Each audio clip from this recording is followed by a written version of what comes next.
Patrick Hamilton a écrit 13 romans, 10 pièces de théâtre et 2 pièces radiophoniques. Il est connu essentiellement parce que certaines de ses œuvres ont donné lieu à des films marquants, c'est-à-dire que La Corde, écrit en 1929, a donné, comme on le sait en 1948, le film de Hitchcock, La Corde, parce que sa pièce de théâtre qui s'appelait Angel Street est devenue 2 films, c'est-à-dire un premier film anglais, très très bien d'ailleurs, qui est de Frank Dickinson, qui s'appelle Gaslight, et qui a été fait en remake par George Cukor. Et bien sûr parce que aussi il est cité au générique de Hangover Square de John Brown. Quoique là on peut en parler parce que, à part quelques détails, le film n'a rien à voir avec le roman.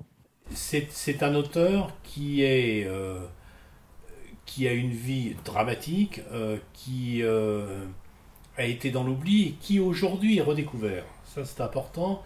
En 2005, la BBC a fait une série d'après comment dire, 3 de ses romans qui ont été regroupés en trilogie sous le titre 20,000 Streets Under the Sky, titre magnifique, 20 000 rues sous le ciel.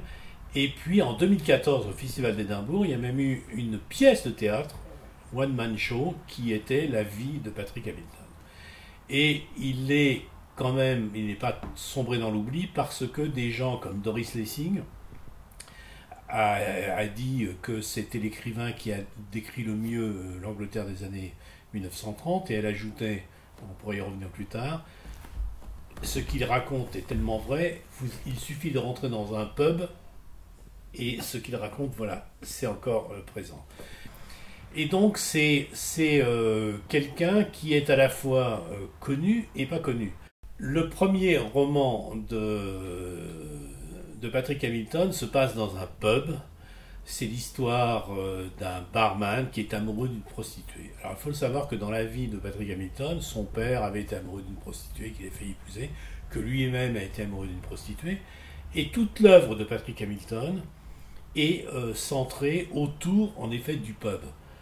Last time he was here, he said, let's have another drink. So I know and you know Joe is in the clink.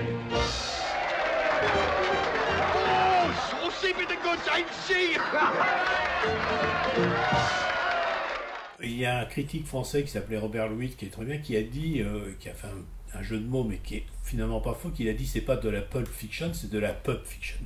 Entendons bien, Hangover Square. Hangover Square, ça n'existe pas. Hangover Square, c'est la place de la Gueule de Bois. Il n'y a pas d'autre mot. Donc c'est un homme qui est ravagé par l'alcool, qui est extrêmement sensible aux impressions, à l'évolution de la société. On peut y revenir parce que Hangover Square a été écrit au moment de la montée du fascisme. La Corde, 1929, ce qui est quand même étonnant. Les 2 personnages de La Corde annoncent, je vais dire quasiment, les nazis qui vont venir. C'est quelqu'un qui a senti le fascisme venir et qui, notamment dans le roman Hangover Square, c'est très flagrant, parce que finalement, qu'est-ce que c'est que le livre? Le livre, c'est une série, comment dire, de scènes entre des gens, une bande, entre guillemets, une fille qui veut tuer des gens qui se saoulent la gueule au pub, mais il y a la fascisation des esprits, ce qui est quand même, quand on pense qu'il a commencé en 1939, qu'il a fini en 1941, et le livre se termine d'ailleurs par la déclaration de guerre à l'Allemagne.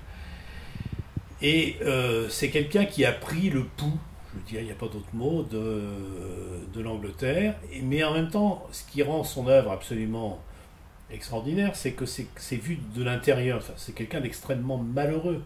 Alors il faut savoir que, notamment, il a été renversé, il a eu un accident, c'est-à-dire qu'il a été renversé par un véhicule, il a été défiguré, il a eu, je crois, une partie de son côté qui était complètement atrophiée, et il faut savoir, je trouve ça très intéressant, malheureusement on ne connaît pas le livre, il était en train d'écrire des souvenirs, et le titre des souvenirs s'appelait Memories of a Very Heavy Drinker, mémoire d'un très gros buveur. Et ça, par exemple, dans le roman Hangover Square, c'est flagrant, c'est-à-dire que le personnage n'arrête pas de dire à la fille qui veut tuer, à cette espèce de garce qui le fait tourner en rond, il n'arrête pas de lui dire « je déteste boire ». En fait, je déteste boire. C'est-à-dire que c'est quelqu'un qui est complètement alcoolique et qui en même temps a conscience que son alcoolisme le détruit. Et là-dessus, c'est aussi Robert Louis qui le disait, je suis tout à fait d'accord, c'est sans doute le seul auteur avec Malcolm Lowry qui parlait comme ça de l'alcoolisme. C'est un livre qui n'est pas indigne d'Au-dessous du volcan. Dans le roman, le personnage de Netta est une actrice, mais c'est une mauvaise actrice, il le dit lui-même. Et pourquoi elle est mauvaise actrice? C'est parce qu'en fait, elle est flemmarde. Parce qu'en fait, elle ne travaille pas. Et comme elle ne travaille pas, et comment dire, elle se console dans l'alcool, et elle a autour d'elle des gens. Mais elle est un personnage plutôt assez passif, c'est-à-dire que c'est son petit ami qui est fasciné par le nazisme. Et le personnage principal d'Hangover Square, lui par contre, au contraire, se rend compte de ça. Alors, il y a deux choses quand même qui sont communes entre le film et le roman. C'est d'abord le physique du personnage. Laird Cregar, c'est complètement le personnage de Hangover Square. C'est-à-dire, c'est un homme massif. La fille d'État dit d'ailleurs, il est tellement grand qu'il est... C'est parce qu'il est si grand qu'il est stupide.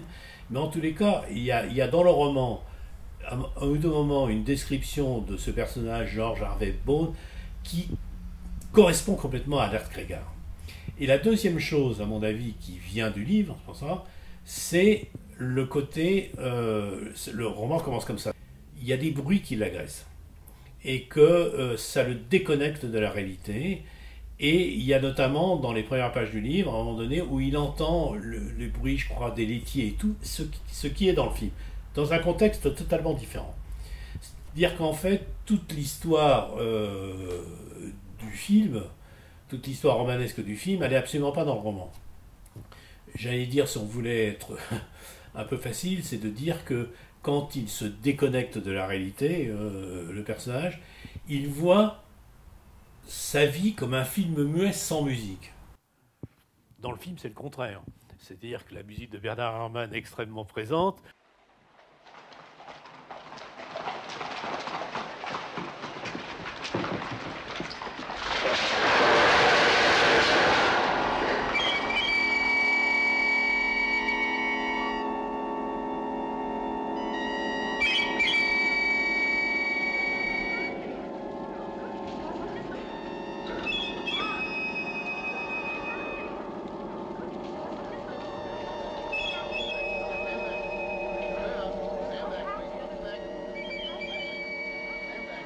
Le roman commence en avant-première sur la première page par une définition de la schizophrénie.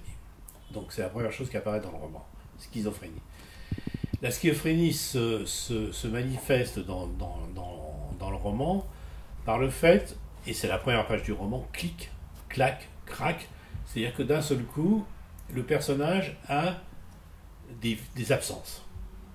Il s'abstrait du monde, ce qui évidemment va accroître, et accroître sa schizophrénie aussi, une espèce de rigolade des autres et de méfiance des autres qui se moquent de lui. Et là, par contre, dans le roman, c'est très fort, c'est-à-dire que d'un seul coup, il est par exemple avec cette fille qu'il aime dans un taxi où il la raccompagne, et d'un seul coup, clac, et d'un seul coup, Hamilton a cette force où il se dit « Mais où est-ce que je suis là? Pourquoi? C'est qui la fille à côté de moi et tout ?» C'est-à-dire que d'un seul coup, c'est complètement déconnecté. Et c'est vraiment, oui, c'est une analyse de la schizophrénie, c'est-à-dire c'est un personnage divisé en deux. D'ailleurs, le thème du roman, j'allais dire, bon, enfin en tous les cas, qui est évident, c'est que dès le début, c'est « Il faut que je tue cette femme ». That's not true. Netta. It's not true, is it? Well, why haven't you told me about it before? I tried to, Joe. My dear Shuttle, I don't altogether see how it concerns you. And this has been going on all the time, I suppose. Now, look here, my dear Bone. And It's going to be all right in a day or two. but at the piano, she said My dear fellow, she don't get kissed upset. me. She whispered to me, she promised you could have me, she said. And all the while you got her. Oh, George! George! Taking a body, conniving against my George, stop! Conniving! Are you crazy? George, fool! Let him go! You're killing him! Stop it, George! George, stop it, you fool! Cette schizophrénie, c'est cette perception, parfois erronée, et parfois en même temps la plus sensible possible du monde extérieur, parce que sa perception est souvent erronée, mais par contre, ce qui est intéressant, alors est-ce que finalement Patrick Hamilton ne voulait pas dire que c'était la période qui était complètement schizophrénique?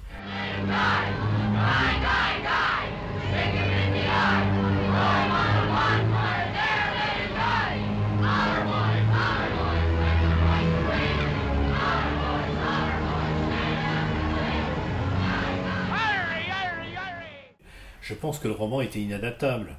C'est-à-dire que vous ne pouvez pas, surtout à l'époque, même à Hollywood et tout, je veux dire que vous ne pouvez pas, pendant 1h30, vous intéresser à un personnage dont, enfin, on le dit, c'est une série de beuveries. Donc, je veux dire, il ne se passe pas grand-chose à part ça. C'est un personnage humilié. Il suit cette fille dont il est amoureux, il se dit je vais la tuer, cette fille est entourée de parasites et tout, ils sont au pub, ils boivent des coups, et donc dans le roman il n'y a pas d'histoire, c'est-à-dire il n'y a pas d'histoire, le seul élément policier c'est la fin, mais ce côté déchiré et déchirant il est dans le roman.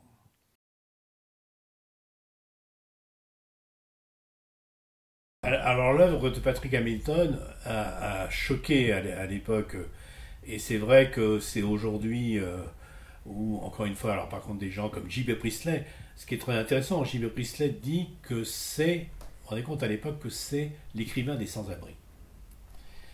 Donc des gens qui sont à la rue, des gens comme Graham Greene en a parlé, évidemment, c'est une œuvre choquante. La dernière trilogie qu'il a écrite, c'était The Gorse Trilogy, et c'est l'histoire d'un prédateur sexuel et d'un truand.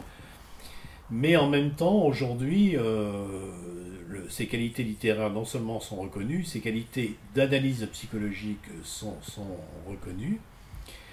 Comme je l'ai dit, au festival d'Édimbourg 2014, il y a eu un one-man show sur, je crois, le Life of Patrick Hamilton. Et alors, je voudrais citer, pour finir, c'est assez intéressant, je trouve, justement un article de Robert Louis qui avait fait, à mon avis, le plus bel article sur Patrick Hamilton. Il disait, c'est intéressant, non, il citait un critique anglais, célèbre, qui disait, c'est quand même significatif que Patrick Hamilton est mort à 52 ans en 1962, et 1962, c'est le premier album des Beatles. C'est la fin d'une époque et le début d'une autre.